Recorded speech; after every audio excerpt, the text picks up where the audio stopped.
Sir, गुज़िश्ता 1-1.5 हफ्ते से सारी सिचुएशन चल रही है। मैं आपसे ये पूछना चाहूँगा कि हमारे प्राइम मिनिस्टर मियाँ शहबाज शरीफ साहब कहाँ हैं?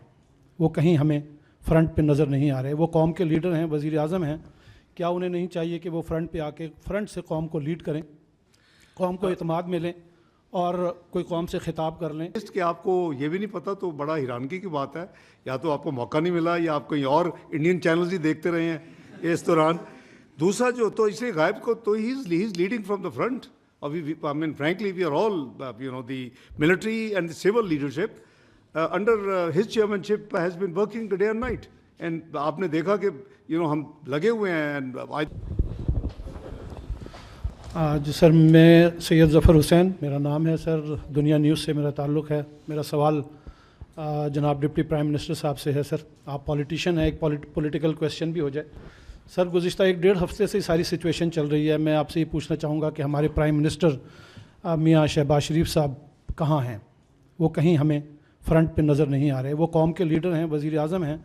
क्या उन्हें नहीं चाहिए कि वो फ्रंट पे आके फ्रंट से कौम को लीड करें, कौम को इत्मीनान मिलें और कोई कौम से खिताब कर लें, बताया जाए कि क्या हो रहा है, क्या हुकूमत करना चाह रही है सारी सिचुएशन को डील करने के लिए? एक मुल्क से ये जंग का मामला है, कोई छोटा इशू नहीं है। फिर आपने ये कहा कि करारदाद सेनेट ने पास कर ली है, ये कौम की आवाज़ है। मैं ये पूछना चाहूँगा, क्या 15-20 सेनेटर्स की मौजूदगी में करारदाद की मंजूरी को कौम की आवाज़ करार दिया जा सकता है? आपका मुंतखब ऐवान के तमाम सियासी जमातों को बुलाकर इस मामले पर उन्हें इतमाद में क्यों नहीं किया जाता? कौम के अंदर एक जज्बा पैदा करने की कोशिश क्यों नहीं की जाती? ये क्यों नहीं बताया जाता कि कौम इस मसले पर इकट्ठी है? हुकूमत के पीछे political statement well taken. Let me answer. देखें भाई, जहाँ तक प्राइम मिनिस्टर का ताल्लुक है, आई फेल टू अंडरस्टैंड, या तो शायद आपको मौका नहीं मिला।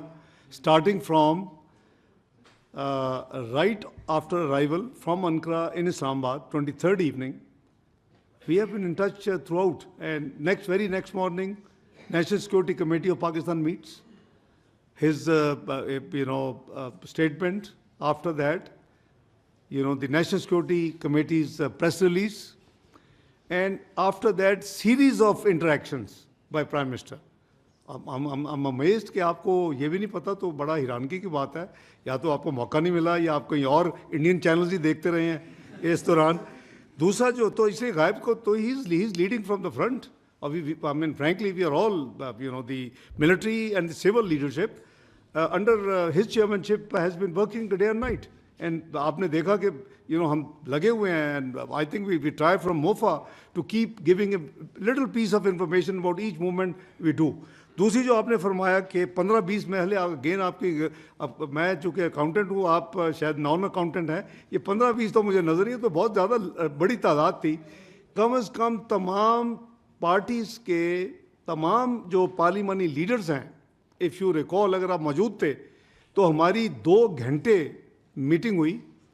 हमने 24 की रात को ही एक ड्राफ्ट, तो इसे स्टैंडर्ड ये प्रैक्टिस है कि ये फॉरेन ऑफिस का काम होता है, हमने एक ड्राफ्ट रेजोल्यूशन बना के वो 11 बजे रात को दे दी। मैं चूँकि आपने सवाल किया तो मैं इसी तफसील शेयर कर रहा हूँ। तमाम को दे दी। अगले दिन सेनेट इजलास से 1 घंटा पहले मीटिंग हुई हमारी और मैं खुद उसमें हाज़िर हुआ। और उसमें हमने खुले दिल के साथ जो किसी ने वैल्यू एडिशन प्रपोज की, वी टुक इट। और आपने देखा कि तमाम पॉलिटिकल पार्टीज़, यू नेम जो को उधर नहीं थे, तमाम पॉलिटिकल पार्टीज़ वर। और कहाँ बैठे? लीडर ऑफ द अपोजिशन के कमरे, जहाँ मैं कभी होता था। अभी मैं लीडर ऑफ द हाउस में बैठता हूँ, तो हम वहाँ बैठे जहाँ शिबली फराज साहब का ऑफिशियल चैम्बर है। तमाम ये कोई ईगो का मसला नहीं है, ये मुल्क का मसला है।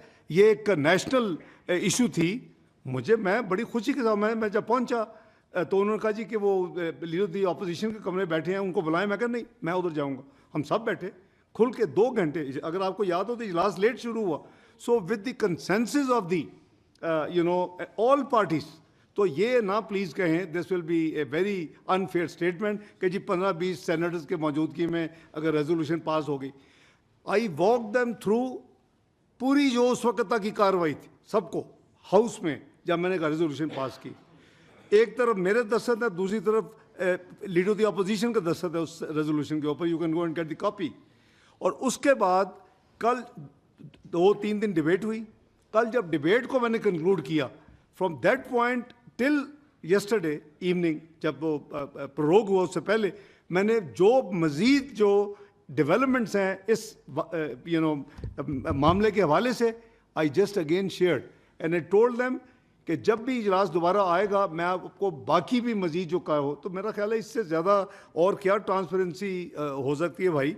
और सेनेट बिल्कुल ही कौम इकट्ठी है, अब हम ऐसे मैसेजेस ना दें।